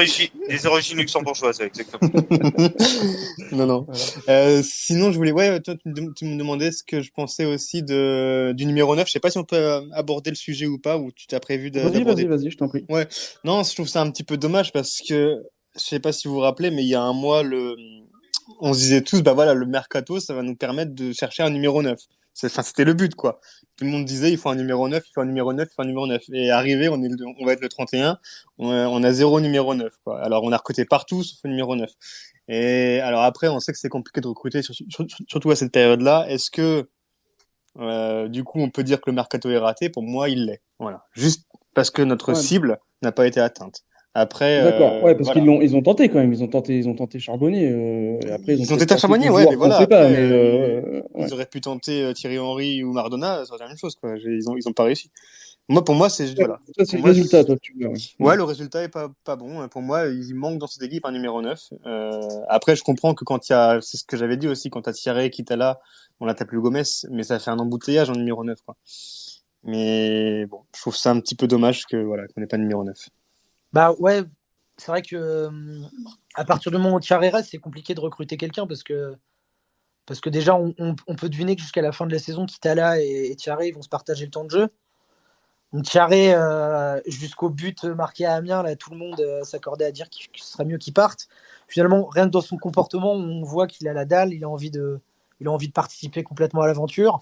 Le but qu'il met, en fait, c'est un but d'avant-centre. Et quand on voit ce que Arauco Daré rate en première mi-temps, on peut aussi se dire qu'il faut quand même la mettre. Et je pense que les deux, ils vont servir. Hein. Même Kitala, il n'a pas eu de chance quand même pour son intégration. Il y a eu sa blessure. Donc je pense qu'on peut avoir une bonne surprise de Kitala. Hein. Faut pas l'enterrer. Je pense pas, mais après, bon, si. Ça va le faire. Moi, je pense que Bodmer et Elsner, ils savent ce qu'ils font. S'il y avait vraiment urgence absolue, ils auraient trouvé un compromis, un mec qui a un peu moins valeur sûre Ligue 2 que Charbonnier, mais ils auraient forcément recruté. Là, je pense que de toute façon, toute la première partie de saison a montré que même sans avant-centre, sans un énorme buteur, tu pouvais quand même avoir des bons résultats. Donc, pourquoi se précipiter tout de suite s'il n'y a pas le profil qu'il faut, l'opportunité qu'il faut, sachant que s'il y a une montée, avec un peu de chance, il y a une montée cet été. Et dans ce cas-là, de toute façon, il faudra recruter un gros attaquant pour la Ligue 1. Donc, faut pas non plus, tu peux pas te permettre d'avoir un joueur en plus dans ton effectif juste pour l'avoir et s'il n'y a pas trop de garanties et tout. Alors que là, je pense que Kitala et Thierry, ils apportent au moins des certitudes dans l'attitude et tout ça. Tu vois, ils sont vraiment dans le groupe. Même ouais, si mais c'est pas ni Mateta ni Kadewere, quoi. C'est pas tellement sur la précipitation. Après, franchement, moi, je suis assez d'accord avec toi. Même, tu vois, tu peux citer aussi Alioui qui peut revenir en neuf, qui a quand même bien dépanné en neuf quand il était en fin d'automne là. Par contre, comment ils auraient fait si t'avais Charbonnier qui avait finalement signé chez nous et pas à Saint-Etienne, parce que c'était à un moment il a quand même failli signer chez nous. Hein. Ça, je pense, dans ce cas-là, ils auraient poussé un peu pour que Thierry parte. Bah, je pense qu'ils l'ont fait. Ils ont poussé, même après que Charbonnier n'ait pas signé, ils ont poussé pour que Thierry parte. Mais Thierry n'est pas parti. Donc là, du coup, tu serais retrouvé avec 3-9, quoi. Donc je pense que c'est pas tellement le fait. Je pense pas que ça doit les gêner que Thierry et Kitala sur le club. Je pense que ce qui les gêne, c'est qu'ils n'ont pas trouvé le profil, comme tu dis, un mec qui peut aussi nous servir en Ligue 1, quoi. Ouais, ça a dû être un dilemme pour eux de dire vas-y, est-ce qu'on prend un mec pour lesquels on a moins de garanties, ou est-ce qu'on est patient et on recrute cet été. Donc je pense qu'ils ont du tout pesé le pour et le contre. Et moi, ça me fait pas vraiment peur. Moi, évidemment que j'aurais préféré avoir un attaquant qui nous marque 10 buts sur la deuxième partie de saison. Mais après, je me suis fait une raison et ça joue quand même au foot sans avant-centre fort. Donc, t'as même plein d'équipes qui jouent sans neuf. Hein. Je pense à mon équipe préférée en Turquie, ils jouent sans neuf. Ouais. La Dana Demirspor, ils jouent sans neuf. Je sais pas si vous connaissez. Je voulais vous partager quelques réactions dans le chat, pardon. Vivien qui nous dit c'est une rumeur relayée par Benoît Donquel, le 9 expérimenté, je suis passé à côté. Non, on va rattraper. Non, c'est pas Benoît qui a lancé cette rumeur-là, c'est Twitter qui a lancé cette rumeur-là, mais ça vient pas de Benoît. Vivien qui nous dit la qualité d'un mercato se juge aux performances des joueurs recrutés, c'est un peu tôt pour émettre un avis. On peut quand même émettre un avis sur le fait si on les connaît ou pas déjà, ou s'ils ont fait des choses ailleurs. Pour revenir aux joueurs du HAC au Luxembourg, il y a Clem qui nous disait tout à l'heure, hein, il y a déjà 50 minutes, Mana Dembélé aussi a joué au Luxembourg. Et ben voilà, on le tient notre numéro 9. Aussi... Voilà. Allez voir, ma famille. Et on nous parlait aussi de Cyril Pouget qui aurait évolué au Luxembourg. Bien sûr, À il la, a joué, à la il a jeunesse joué à- Esch. Exact. Voilà. Et qu'est-ce que j'avais d'autre? Alors attention là, alors là, ça tire à balles réelles. Attention, Mathieu Gorgelin a-t-il sa place au hack spécifique? Bon, c'est tout, c'est tout, c'est tout. Et la réponse, elle est fabuleuse de Clems, hein, quand même. Ah, j'ai pas vu la réponse, j'ai pas vu la réponse. Alors je vais aller en dessous pour voir Qui la a dit réponse. peut-être en numéro 2. En numéro 2 seulement. Bon, allez, on arrête, on arrête. Et Moi, qu'est-ce que j'avais d'autre sous la main? Non, à part le satire à balles réelles. Non, c'est tout pour. on a les une réactions. petite rumeur transfert hein, quand même concernant Lys Mousset qui a pas voulu signer chez nous au début de saison et qui va sûrement signer au Nîmes Olympique. Alors, je sais pas parce qu'ils ont pris Steve Ambry finalement. Je sais pas s'il va signer à Nîmes. Après, il a une mentalité un peu quand même hasardeuse hein, ce On a mec-là. vu comment ça s'est terminé là sur son aventure là, en Allemagne. Voilà. Ronan qui est avec nous pourrait dire que il a peut-être actuellement pas l'hygiène de vie qu'on attend d'un joueur professionnel qui se destine à une grande carrière. Ronan, n'hésite pas à faire une demande, ça serait cool de t'avoir aussi. Il peut pas, il a son micro qui déconne. Ouais. C'est pour ça qu'il. Je crois qu'il il peut pas, il a l'accent québécois, ça passerait pas à l'antenne, un truc comme ça. Moi, j'aurais voulu entendre JC sur le mercato. On n'a pas entendu beaucoup JC ce soir. Ouais, bah écoutez, moi je suis vrai que je suis d'avis à plutôt à avoir envie d'un vrai numéro 9. Je suis encore sur ma petite le petit garbage parce que il devait signer à Caen et finalement ça va pas se faire. Donc plus le temps passe et moins il a de possibilités à signer dans des clubs 2 qui devrait jouer de l'autre tableau. Donc en plus lui, il veut absolument jouer dans une équipe où il serait quasiment titulaire indiscutable, donc ce qui pourrait être le cas chez nous. Moi, je sais pas si on est dessus ou pas, hein, mais je vous dis que bon, voilà, pourquoi pas. Parce que j'ai du mal à y croire qu'on veut pas recruter un neuf. Ça me paraît étonnant, d'autant plus qu'après le match de Amiens où certes, hein, Thierry, il a marqué, mais j'ai pas trouvé, voilà, qu'il a fait une entrée extraordinaire. Enfin, voilà, enfin, pour moi, il nous faut un neuf. Il nous faut vraiment un attaquant. Donc, ouais, pour moi, ça devient important. Après, juste pour revenir sur les recrues qu'on a eues là jusqu'à présent, j'attends de voir le petit Chadli. Je me dis que pourquoi pas, ça pourrait être une petite surprise.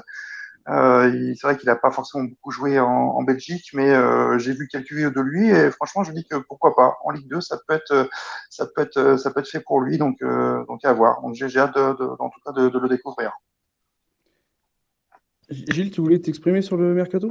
Oui, par rapport au numéro 9, j'y sais, le problème qu'on a dans notre situation, c'est qu'on est trop bien classé pour avoir un attaquant de Ligue 2 performant. Et le souci, c'est que tu peux pas recruter à cette période de l'année un attaquant de Ligue 1, niveau Ligue 1, parce que tout simplement, si le gars il a niveau Ligue 1, il va espérer se recaser en Ligue 1. C'est aussi simple que ça. Et le problème, c'est est-ce que tu te prends un attaquant de Ligue 2 alors que tu sais très bien que potentiellement dans 6 mois, bah il sera trop. Et un mec de Ligue 1, bah maintenant tu le trouves pas.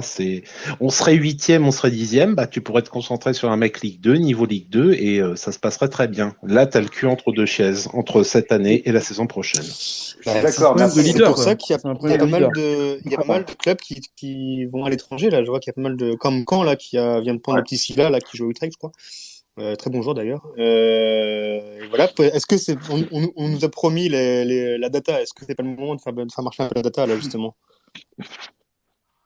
Ouais, je suis pas sûr. Hein. Moi, franchement, ouais, moi, je serais d'accord avec toi, Mathieu, sur ce coup-là. Après, il faut investir un petit peu d'argent et je suis pas sûr qu'on ait de quoi investir à l'heure actuelle.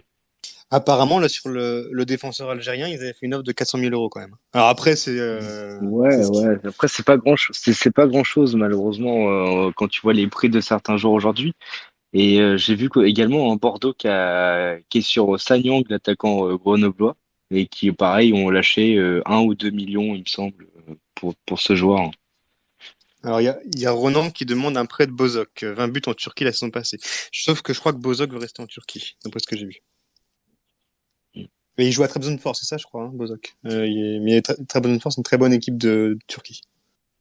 Oui. Ouais. Après, Adrian Garbage, malheureusement, je pense qu'il coûte trop cher aussi. Je pense pas que ce serait une bonne idée de recruter un mec pareil. Bah, ça serait un Garbage, trade. il a fait une bonne saison. Ça sera Il a après, fait une bonne saison en 7-8 ans, les gars. Hein. Faites attention. Ouais, non, mais totalement. Il y a Je 3 suis ans. totalement d'accord avec toi, Gilles. On est les spécialistes des revanchards, hein, quand même, les gars, cette saison. Et apparemment, Pas Mitch, Qu'on l'a- mais voilà, je sais que c'est quelqu'un qui veut se relancer, donc ça peut être même intéressant pour lui de rebondir en Ligue 2. Et peut-être, voilà, si on monte, pourquoi pas qu'il fasse avec Et- plaisir. Si tu me permets, moi, je vais rebondir et je vais surtout, on va surtout clôturer, je pense, ce space, capitaine, qu'en dis-tu? Mais tout à fait, mon cher Guillaume. Il est l'heure, faut que tout le monde aille se Ouais. coucher. Tout le monde travaille demain. Donc voilà, bah, tu me laisses la parole comme d'habitude pour conclure. Ouais, comme d'hab, allez, on l'a fait comme d'hab. Ton joujou va se mettre en action. Euh, Oh là, à ce temps-là, c'est dangereux. ah merde, Dire comme pardon. ça. S'il accède son joujou au lit, je veux pas savoir de quoi il s'agit. Ah ouais, on va changer. Je préfère Mbamba, y a pas de problème. Voilà, donc c'est la fin de ce space. Merci Mathieu, merci pour toutes tes interventions, ta participation. C'était vraiment une super émission. C'était un plaisir de t'avoir à nos côtés. J'espère que tu reviendras avec nous parce que c'était un pur bonheur. Eh bien, merci pour l'invitation. Ouais, je reviendrai avec plaisir parce que de toute façon, j'ai personne avec qui parler du hack à SoFoot. Donc, au moins voilà. là, je parle pas chinois, quoi. Bah, tu viens quand tu veux, hein. On te lancera l'invitation pour le prochain space. A priori, dans 2 semaines, je pense qu'on a trouvé un rythme plutôt sympa avec cette nouvelle formule. Donc, on vous tiendra au courant. En tout cas, on a pris beaucoup de plaisir à participer, à créer ce space avec vous. Les débats étaient super intéressants comme d'habitude. Vous avez été top au niveau des interventions. Merci Gilles, merci. J'ai oublié ton prénom. Vivian, c'est VL. À chaque fois, j'ai envie de dire merci VL, merci Vivian. Merci à tous, merci les intervenants de d'habitude, ceux qui ont écrit aussi. Et on espère que vous avez pris autant de plaisir que nous à écouter ce space. Et on espère vous retrouver nombreux pour le J'ai prochain. un dernier petit truc. Là. Allez, vas-y. En une seconde, on a commencé à parler, tu m'avais demandé par rapport aux artistes, aux influences que ça peut avoir, Medine et tout ça. Ouais. Et je sais que dans le space, il y avait Brave et donc son frère général qui sont deux fabuleux artistes à vrai qui vont plus souvent au stade que moi pour le coup. Et je pense que ça peut peut-être d'ici la fin de la saison, ça peut peut-être être un sujet à aborder, à voir comment les résultats du hack influent sur l'environnement Sur la culture. culturel. Culturel. Tout Ouais. ça, quoi. Je sais pas. Super axe de travail, effectivement. Ouais. Bah, c'est une super Oui, idée on pour les note. prochains space. Ouais. Et leur simple présence ici prouve à quel point ils sont attachés et connaisseurs. Ouais, c'est super. Bah, c'était top, ouais. Bah, carrément, on va travailler là-dessus. Bon, Merci Mathieu. J'arrête de couper. Non, t'inquiète, il n'y a pas de Merci. souci. De toute façon, j'avais conclu. Bonne soirée à tous. Et puis, bah, on espère vous retrouver nombreux d'ici dans 15 jours. Normalement, on vous tiendra au courant. N'hésitez pas à suivre le compte SpaceHack et on vous tiendra au courant de tout ça. Merci les Et garçons. allez, le hack. Bonne soirée à vous. Et allez, le hack Bonne soirée. pour demain. Bonne soirée. Bonne soirée. Bonne Bonne soirée. soirée, bon match à tous. Bon match à vous. Salut. Salut. Salut.